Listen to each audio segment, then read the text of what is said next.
On sait que pendant l'administration Biden, on a beaucoup parlé de la guerre en Ukraine. On savait qui était aux commandes, qui faisait quoi. Anthony Blinken, Jake Sullivan, Victoria Nuland, toutes ces personnes qui, d'une manière ou d'une autre, dirigeaient certaines politiques liées à l'Ukraine et à la politique étrangère. Aujourd'hui, beaucoup de gens se demandent qui est aux commandes dans l'administration Trump. Est-ce Donald Trump lui-même? Parce que, regardez Pete Hegseth aujourd'hui. Je ne crois pas que ce type prenne la moindre décision politique. Il suit simplement les ordres de Donald Trump.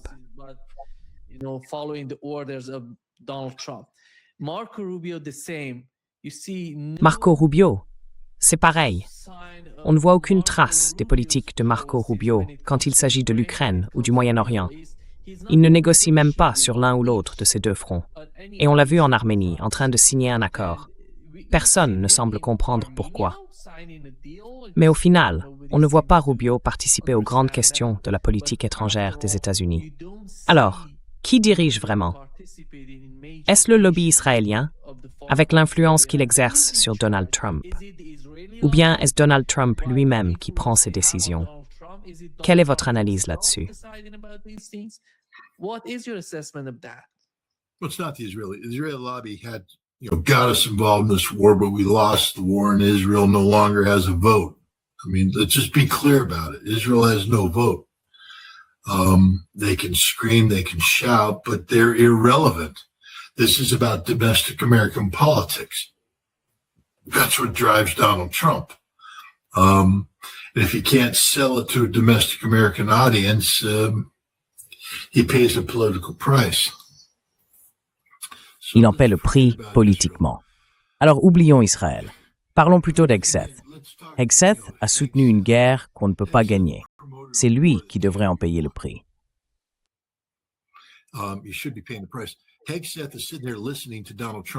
Hegseth est là, en train d'écouter Donald Trump.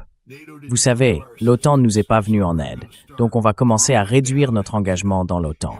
Et on va faire, et Hegseth se dit, d'accord. En plus, on fait face à un manque d'argent. On est à sec, on n'a plus un sou. On prépare une brigade lourde du Texas, qu'on met sur des navires pour l'envoyer en Pologne pour une rotation de 9 mois. Ça va nous coûter une fortune. Si Trump n'est pas content de l'Europe, on annule tout. Pete Hegseth, on annule le déploiement des 4200 soldats qui devaient partir pour la Pologne. En en ting. Ça n'est mramet. Normal dat jang liter pas erseni. Et tout le monde se dit, waouh, regardez, les États-Unis passent vraiment à l'action sur la base des déclarations du président. Puis le président sort et dit, non, en fait, on transfère 5000 soldats en Pologne. Alors imaginez les Polonais se demandant, mais qu'est-ce qui se passe ici? Imaginez l'Américain moyen qui ne sait pas grand-chose, parce que pour lui, entre 4200 et 5000, c'est pareil. C'est juste un chiffre, non? Eh bien non, les Polonais, eux, savent ce qu'il en est. Ces 4200 soldats, qui font partie de cette brigade tournante, s'inscrivent dans une approche systémique, négociée. C'est la manière dont les États-Unis apportent une aide militaire dans le cadre d'une posture de dissuasion plus large de l'OTAN dans la région.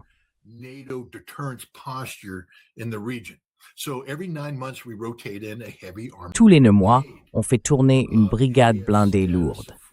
Et on a des accords sur le statut des forces qui sont faits pour ça, très complets, parce qu'on doit faire entrer nos navires à Hambourg. On y décharge le matériel, puis on l'envoie en Pologne. On a donc négocié des procédures pour que tout ça fonctionne. Transfert sans droit de douane, tout le dispositif. Ensuite, une fois sur place, on a aussi des accords sur le statut des forces qui précisent où ils logent, comment ils opèrent. Cette brigade ne reste pas ensemble en tant que brigade. On envoie une partie s'entraîner au nord, une autre au sud. On la déplace un peu partout en Europe. Et 9 mois plus tard, elle repart.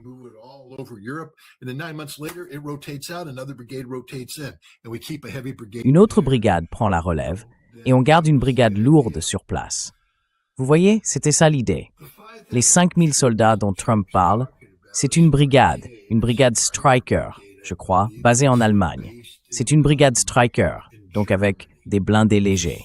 Ce n'est pas une brigade de blindés lourds, mais ça reste 5000 soldats. Il n'y a pas d'accord sur le statut des forces avec la Pologne pour faire ça. On ne peut pas simplement les échanger comme ça. Là, on ne parle pas d'une rotation temporaire, on parle d'un déplacement permanent. Et ça veut dire qu'il faut maintenant un accord sur le statut des forces, comme celui qu'on a avec l'Allemagne, négocié sur le long terme. Et puis, qu'est-ce qu'on fait des familles qui vivent là-bas?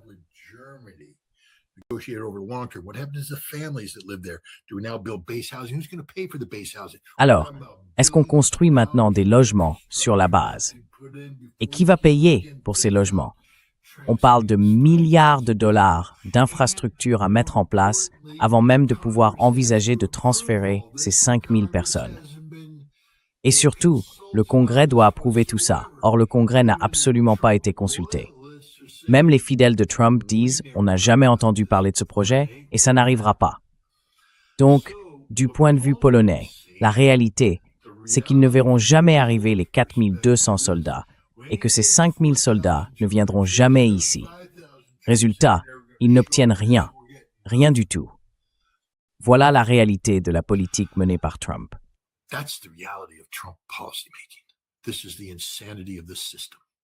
C'est ça, la folie du système. C'est complètement dingue. Regardez Marco Rubio. Il était secrétaire d'État et conseiller à la sécurité nationale. En gros, c'est censé être un poste à la Henry Kissinger. Il reçoit un appel de Lavrov et Rubio dit « J'aime pas trop Lavrov ». On lui répond « Tu vas prendre l'appel ». « D'accord, je le prends ». Et là, Lavrov lui dit « Voici ce qui va se passer à Kiev. Ce message doit parvenir au président ». Et Rubio répond « Vous ne pouvez pas me parler comme ça. Vous n'avez pas le droit de menacer les gens, Rubio. Fais-le passer au président parce que c'est la réalité. » Donald Trump a littéralement neutralisé son cabinet. Il leur a coupé les jambes, si je puis dire. Désolé pour l'expression, mais c'est bien de ça qu'il s'agit. Il les a complètement émasculés.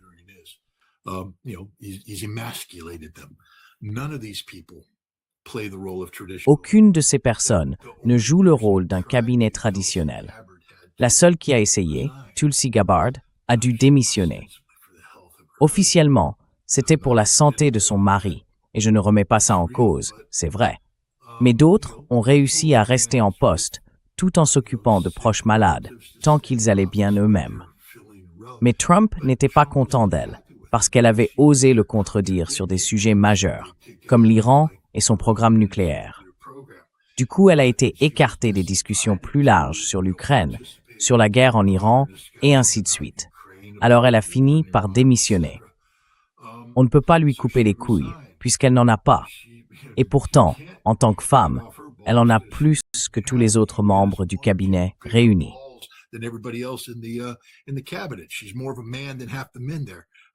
Elle est plus courageuse que la moitié des hommes là-bas, parce qu'au moins, elle a défendu quelque chose et fait preuve d'intégrité. Et au final, face à l'échec du président à assumer ses devoirs et ses responsabilités de commandant en chef, elle a fait ce qu'il fallait faire. Elle a démissionné. Vous savez, tous ces membres du cabinet devraient démissionner ou invoquer le 25e amendement pour se débarrasser de cet homme fou. Mais ils ne le feront pas. Alors, qui dirige vraiment? J'aimerais dire Donald Trump, sauf qu'il est fou. Donc, personne ne dirige. Littéralement, personne n'est aux commandes. On ne peut pas dire que c'est Donald Trump parce qu'il change d'avis toutes les 6 secondes. Voilà ce qui arrive quand on a un homme instable, un narcissique schizophrène, qu'on peut littéralement pousser à prendre une décision simplement en menaçant son ego. Vous vous rendez compte à quel point c'est dangereux, à quel point cet homme est facile à manipuler.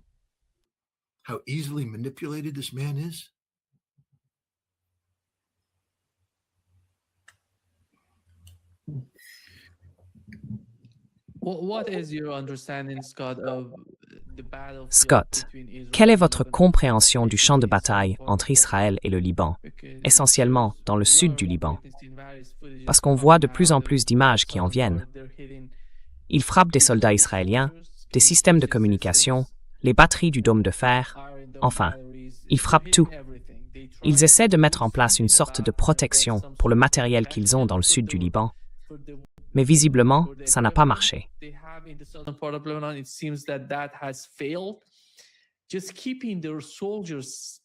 Rien que le fait de garder leurs soldats en sécurité dans le sud du Liban devient l'un des plus grands défis auxquels l'armée israélienne est confrontée en ce moment. Quelle est votre lecture de cette situation? Parce qu'hier, ils ont parlé de la ligne jaune, en disant qu'ils allaient la franchir, cette ligne qu'ils ont tracée dans le sud du Liban. Et il ne semble pas qu'ils soient capables de contrer ces drones FPV, parce que la situation leur échappe complètement. Israël ne sait pas comment gérer ça. Alors, selon vous, quelle est la position d'Israël et quelle est sa politique dans le sud du Liban?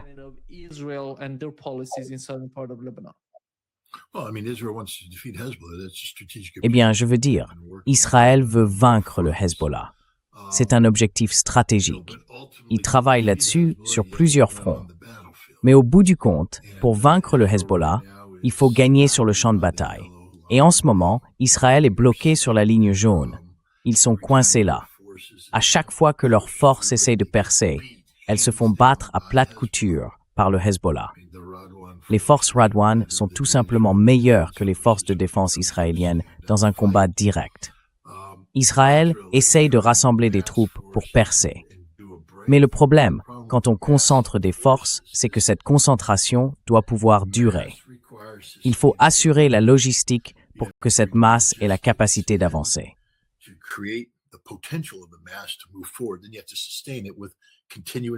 Ensuite, il faut maintenir tout ça avec un approvisionnement logistique continu. Et ça veut dire qu'il suffit de regarder où se trouve la ligne jaune, puis de tracer une ligne jusqu'à Israël, là où se trouvent les bases logistiques. C'est de là qu'ils doivent faire venir le matériel, l'équipement et le pousser vers l'avant à travers le Liban occupé. Et encore une fois, regardez la carte. Le terrain est difficile, les voies de communication sont limitées et prévisibles. Ça crée des goulots d'étranglement. Et pourtant, c'est comme ça qu'on commence.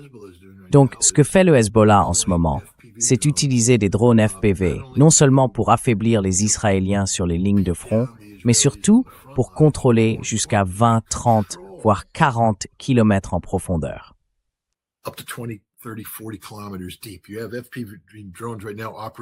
En ce moment, il y a des drones FPV qui opèrent à l'intérieur d'Israël.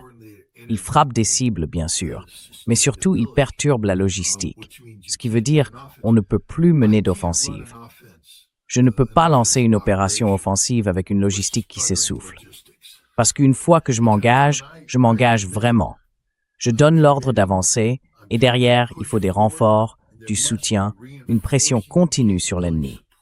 Dès qu'on arrête de maintenir cette pression, l'ennemi se relève. Il peut contre-attaquer, refermer la tenaille, frapper en retour, semer le désordre. Et à ce moment-là, votre offensive s'éteint.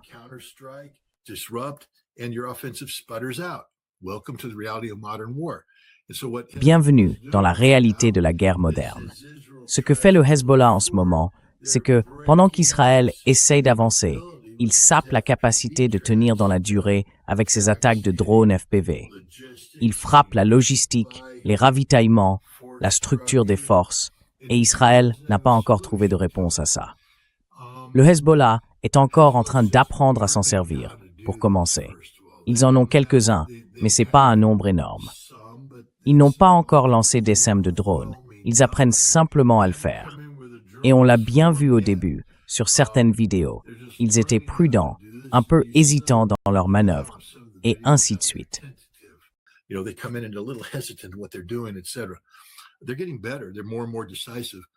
Ils s'améliorent. Ils deviennent de plus en plus décisifs. Je peux vous dire que si c'était des opérateurs de drones russes, ou même ukrainiens, utilisant les moyens dont dispose la Russie ou l'Ukraine, les forces de défense israéliennes seraient complètement anéanties, effacées du champ de bataille, parce qu'elles ne savent pas opérer dans cet environnement. Et le Hezbollah devient de plus en plus performant, encore et encore. Et les Israéliens n'ont pas de solution. Peut-être qu'ils en trouveront une à un moment donné. Des solutions existent, mais elles demandent une structure de force adaptée. but it requires force structure. You have to develop your own UAV. Il faut développer sa propre branche de drones, les former, les équiper, définir une doctrine, des tactiques et s'assurer que tout le monde soit bien formé. Israël, pour l'instant, n'a même pas vraiment commencé. Le Hezbollah, lui, a déjà franchi des étapes importantes. Mais imaginez maintenant que vous soyez aux États-Unis ou dans n'importe quel pays de l'OTAN et que vous vouliez affronter les Russes. Vous n'auriez aucune chance. Aucune. Vous ne sortiriez même pas de vos positions avancées. Vous seriez éliminé avant même de comprendre ce qui se passe, parce que la Russie domine totalement dans le domaine des drones. L'Ukraine, elle, dispose de capacités de drones que l'Occident n'a pas. Et Israël, aujourd'hui, n'a rien pour contrer la supériorité des drones du Hezbollah, qui est bien réelle à ce stade.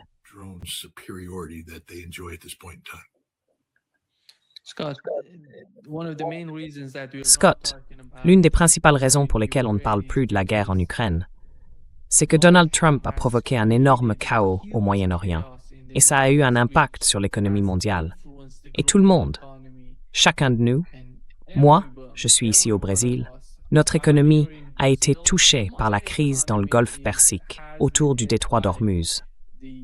On sait ce qui est arrivé à notre économie. Et on voit bien comment les prix augmentent ici au Brésil, par exemple. C'est pour ça que beaucoup de gens veulent comprendre ce qui se passe au Moyen-Orient.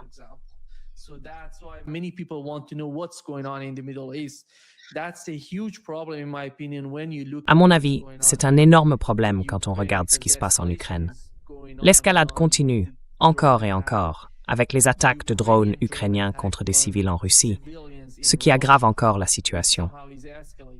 Qui fournit ces drones? On sait que les Européens en livrent.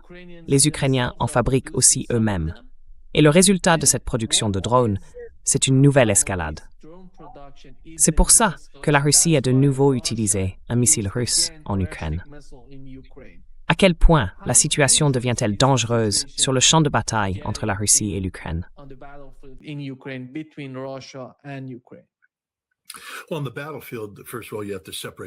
Eh bien, sur le champ de bataille, d'abord, il faut distinguer les deux.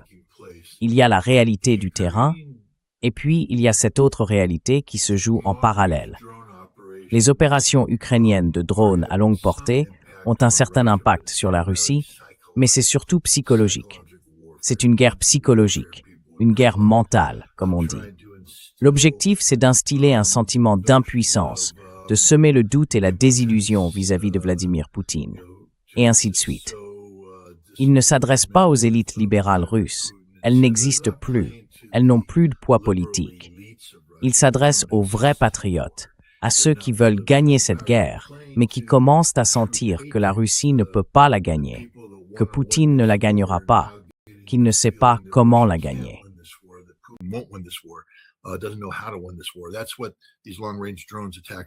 C'est ça que font ces attaques de drones à longue portée. Elles n'ont pas d'impact militaire significatif, mais elles ont un impact psychologique fort, et donc un impact politique important. Et là, ils ont franchi la ligne rouge.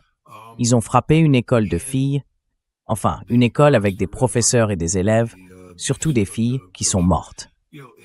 Je crois qu'il y a aussi 3 garçons qui ont été tués, mais ce sont des élèves, des adolescents. S'ils avaient fait ça il y a 1 mois ou 2, souvenez-vous, les Ukrainiens sont entrés à Koursk et ont massacré, littéralement massacré, des centaines de civils russes, âgés, innocents, dont le seul tort était de ne pas avoir pu évacuer leur village à temps.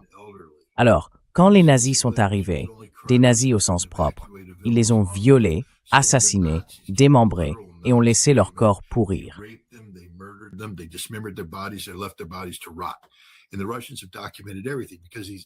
Et les Russes ont tout documenté, parce que ces idiots de nazis sont entrés là-bas. Ils ont filmé les viols, ils ont filmé les meurtres avec leur téléphone portable.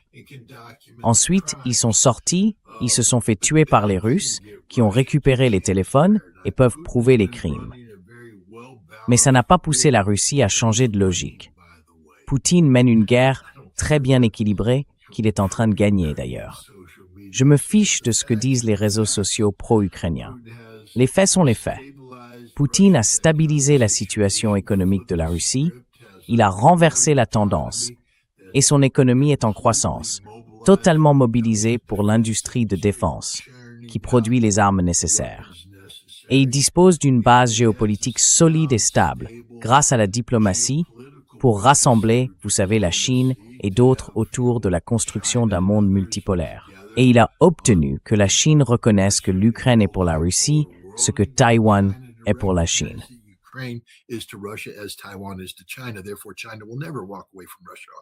Donc, la Chine ne se détournera jamais de la Russie sur cette question. Tout cela représente une victoire qui n'aurait été possible que si Poutine avait fait preuve d'un grand pragmatisme et de beaucoup de patience sur le champ de bataille. Il ne voulait pas se laisser entraîner dans une réaction excessive qui aurait compromis le soutien diplomatique, perturbé le développement économique ou la reprise et fini par l'affaiblir. On peut gagner militairement, mais perdre sur le plan stratégique. Poutine a ralenti le rythme sur le terrain, mais il a gagné sur le plan stratégique. Le problème, c'est que cette attaque contre l'école, à ce moment précis, a été la goutte d'eau qui a fait déborder le vase. C'est devenu l'événement que le peuple russe n'était plus prêt à accepter. Et cela a eu des conséquences politiques. Le gouvernement de Vladimir Poutine prend maintenant des mesures décisives.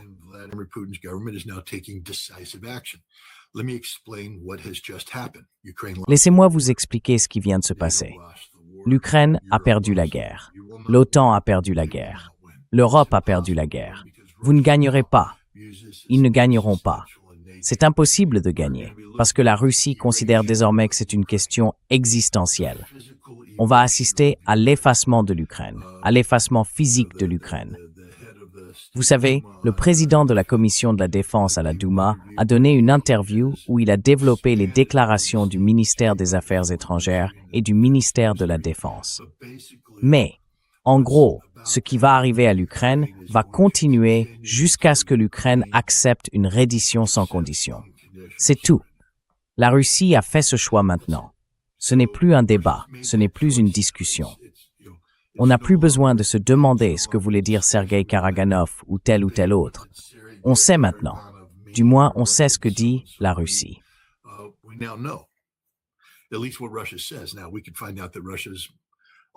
Maintenant, on va voir si la Russie, c'est juste des paroles sans acte.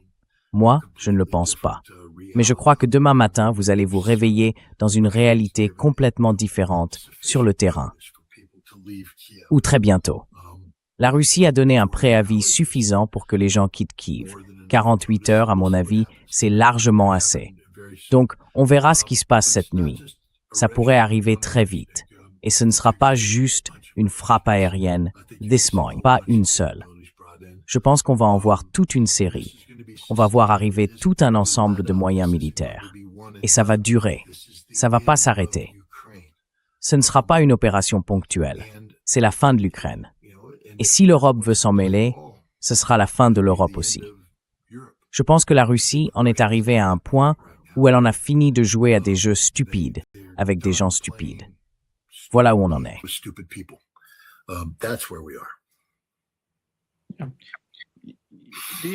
Pensez-vous que la guerre pourrait s'étendre à l'Europe à cause du soutien apporté ou à cause de la manière dont ils produisent des armes?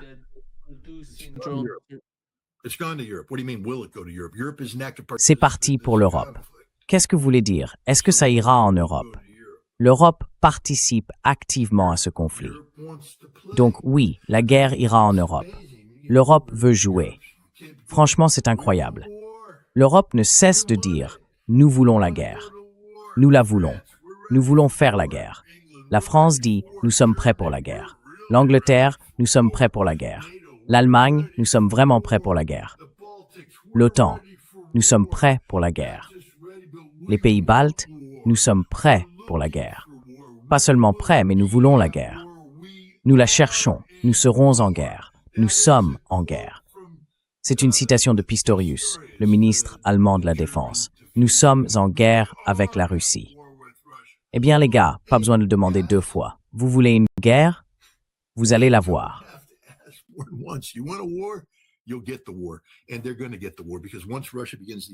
Et ils vont avoir la guerre. Parce qu'une fois que la Russie commencera à effacer l'Ukraine, on verra bien que ceux qui continuent à soutenir les forces ukrainiennes vont se retrouver liés à tout ça.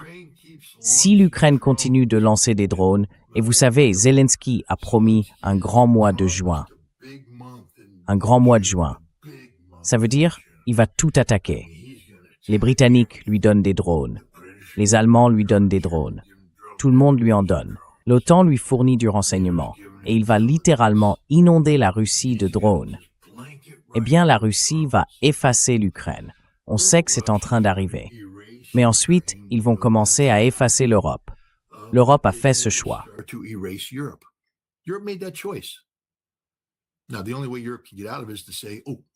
La seule façon pour l'Europe de s'en sortir, c'est de dire « on s'est trompé ». On ne veut plus de guerre. On ne cherche pas la guerre. Et on commence à voir cette panique apparaître dans les pays baltes, parce qu'ils se rendent compte qu'ils sont allés un peu trop loin et qu'ils se retrouvent un peu coincés. C'est pour ça qu'on voit ce groupe arriver en disant « nous allons défendre les pays baltes ». Mais en réalité, ce qu'ils veulent dire, c'est « arrêtez de laisser l'Ukraine utiliser votre territoire comme un couloir ».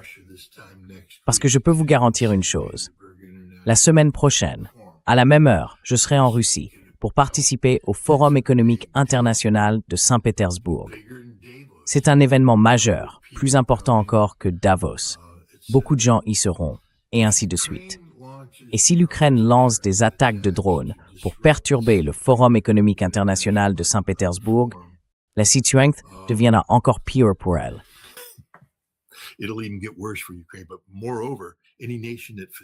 Mais en plus, tout pays qui facilite le passage de drones ukrainiens frappant Saint-Pétersbourg, que ce soit pendant cette période ou à l'avenir, paiera aussi le prix ultime.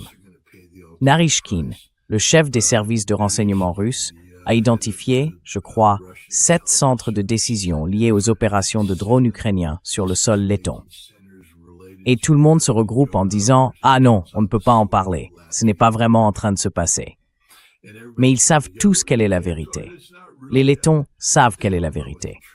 Et sur cette question des drones, les Lettons disent « Oui, il faut qu'on arrête ça ».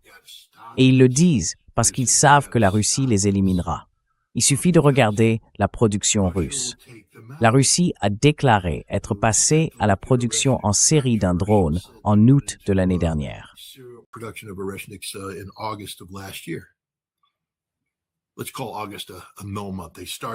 Disons qu'on peut considérer le mois d'août comme un mois perdu. Ils ont commencé, mais ils n'y sont pas arrivés. Septembre, octobre, novembre, décembre, janvier, février, mars, avril, mai, 9 mois. Alors, disons que la production minimale de Geranix, c'est 5 par mois. 9 fois 5, ça fait 45.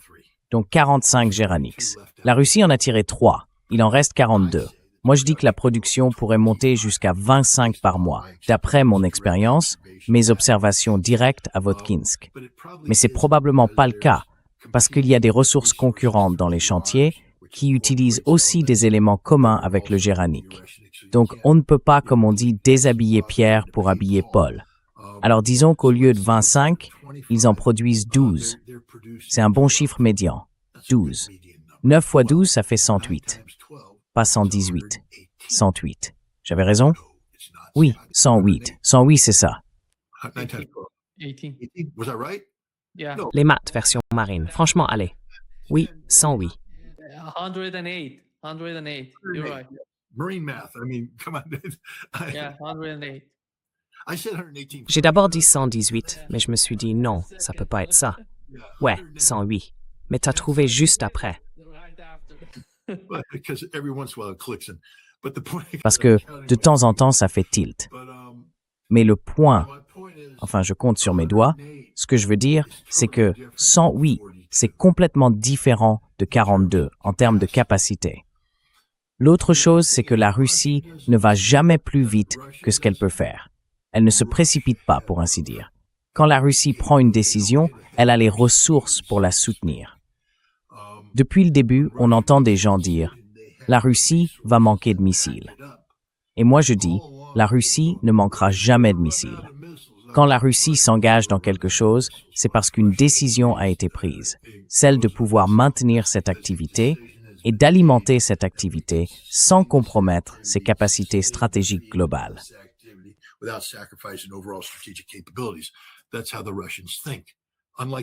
C'est comme ça que les Russes pensent. Contrairement aux États-Unis, on a eu la guerre en Iran, on a tout épuisé, on ne produisait plus rien, on a dû tout voler et on a affaibli le monde entier. On est l'opposé de la Russie. La Russie ne fonctionne pas comme nous. Elle fonctionne autrement. Alors si la Russie s'engage maintenant à effacer l'Ukraine et à garder la capacité de lancer des frappes dévastatrices contre l'Europe, je me dis que ça veut dire que leur niveau de production est supérieur à 5 par mois.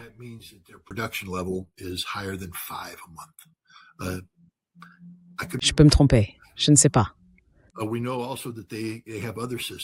On sait aussi qu'ils ont d'autres systèmes qui n'ont pas été rendus publics. Les Russes s'en sont vantés. Ils ont dit qu'il y avait des choses, des rumeurs, des chuchotements à propos d'un Aerophone 2.0, meilleur que la version 1.0. On sait qu'ils ont des versions modernes du missile Kh-101, et c'est quelque chose d'assez impressionnant. Il faudrait que je voie l'ensemble, mais il semble que le missile arrivait, qu'il a été intercepté, dévié, puis qu'il s'est corrigé et a poursuivi sa mission. Et on sait qu'en approche, ils lancent des contre-mesures qui attirent les Patriots. Mais ils ont aussi les Iskander, les Iskander M classiques. Et ils ont les Iskander K, des missiles de croisière à longue portée.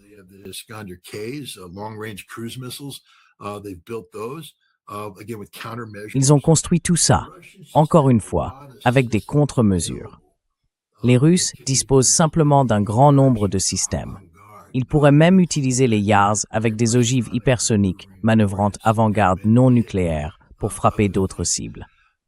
Alors, à quel jeu l'Europe veut-elle jouer? La Russie, elle, est prête à jouer à ce jeu. Je ne pense pas que la Russie prenne cette décision à la légère, parce que les Russes réfléchissent toujours aux choses, aux relations de cause à effet. Et s'ils prennent cette décision, c'est qu'ils y ont bien réfléchi. Ils ont un plan, ils ont des plans de secours, et ils ont les moyens de les mettre en œuvre. Pendant ce temps, l'Europe n'a rien, littéralement rien.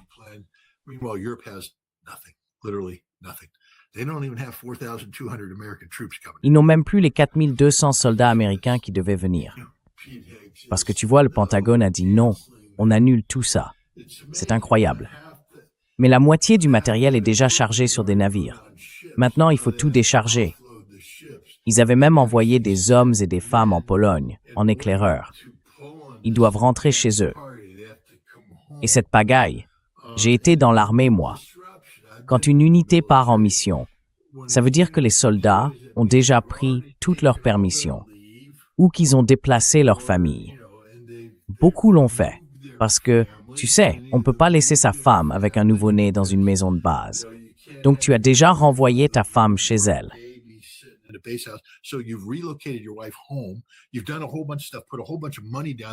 Vous avez tout fait. Vous avez investi beaucoup d'argent. Ce sont des décisions qui changent une vie. Et maintenant, non, tout ça n'aura pas lieu. Ils doivent reprendre un programme d'entraînement, tout réorganiser. Les écoles ont été annulées. Les écoles c'était le chaos total. Voilà pourquoi Pete Hegseth est le pire secrétaire à la défense de toute l'histoire des secrétaires à la défense, à cause du chaos qu'il a provoqué pour ses soldats. Vous croyez qu'ils ont envie de se réengager? Pour certains, c'est quelque chose qui leur détruit la vie. Lui, il s'en fiche. Trump s'en fiche. Nous, on se soucie de nos troupes. Eux, ils ne se soucient absolument pas des soldats. Rien du tout.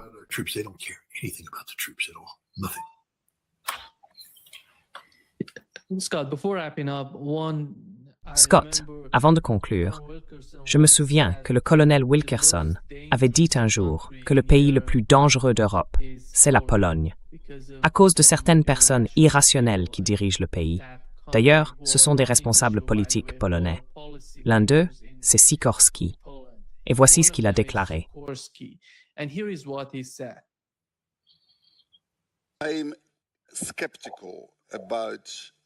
Je suis sceptique à l'idée que Sikorski négocie avec Poutine, et ce pour deux raisons.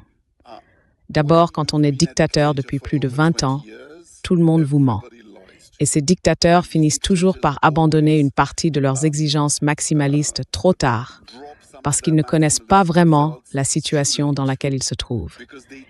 Et ensuite, Vladimir Poutine est un homme dont la parole et la signature ne sont pas dignes de confiance. Il nous a menti à plusieurs reprises. Donc je pense que cette guerre se terminera par quelqu'un d'autre.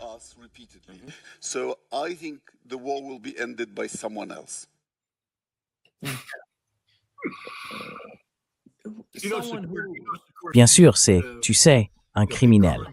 Tu sais que c'est un néoconservateur. Tu sais qu'il n'a absolument aucune légitimité. C'est un homme qui a publié « Merci l'Amérique » quand Nord Stream 2 a explosé. Ils ont dû supprimer le tweet. C'était une erreur. Tu sais, il est marié à Anne Applebaum, qui est l'une des personnes les plus violemment russophobes, une des plus grandes détractrices de Poutine au monde. Cet homme vit dans son propre monde imaginaire. Rien de ce qu'il a dit n'est vrai. Vladimir Poutine n'a jamais menti sur quoi que ce soit. Donnez-moi un seul mensonge documenté, un seul. Sikorsky ment sur tout. D'abord, il est corrompu. Il y a beaucoup de corruption autour de lui. Il n'est pas net, il est profondément corrompu.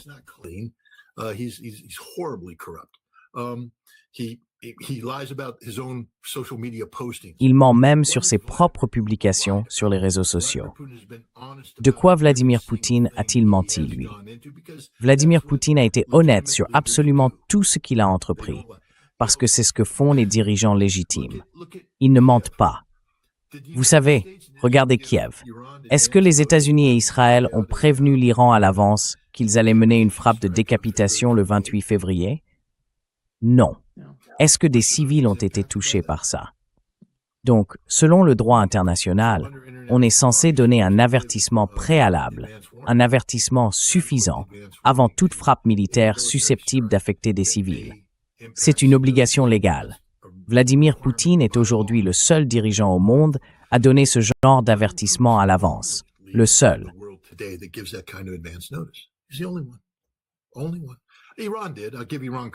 Une seule. L'Iran. Je dois reconnaître ça à l'Iran. L'Iran a prévenu les Israéliens à l'avance. Il disait toujours, voilà où on va frapper, partez. Donc l'Iran. Incroyable. L'Iran respecte aussi le droit international. C'est drôle, non?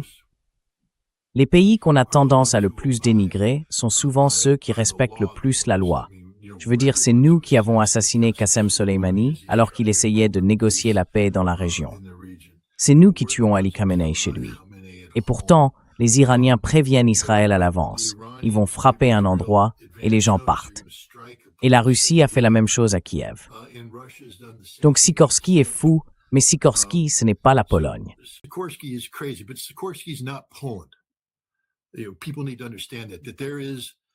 Les gens doivent comprendre qu'il y a en Pologne une énorme résistance de la part de ceux qui voient très bien les conséquences de ces actions. Et encore une fois, je pense qu'il va y avoir un grand réveil en Europe. Oui, des voix comme celle de Sikorsky et d'autres vont être amplifiées maintenant quand Kiev sera effacé. Vous voyez, c'est ce qu'on vous disait à propos de la Russie. Mais les esprits rationnels vont répondre, « Eh bien, c'est vous qui avez fait ça. C'est vous qui avez créé cette situation. C'est vous qui avez provoqué tout ça. Et maintenant, vous voulez que ça nous arrive aussi. » Alors bien sûr, je t'encourage à continuer à parler, parce qu'à chaque fois qu'il le fait, il creuse un peu plus le trou pour lui, pour son idéologie, pour sa femme malade et dérangée, et pour tous ceux qui adhèrent à sa vision néoconservatrice de la façon dont le monde devrait fonctionner.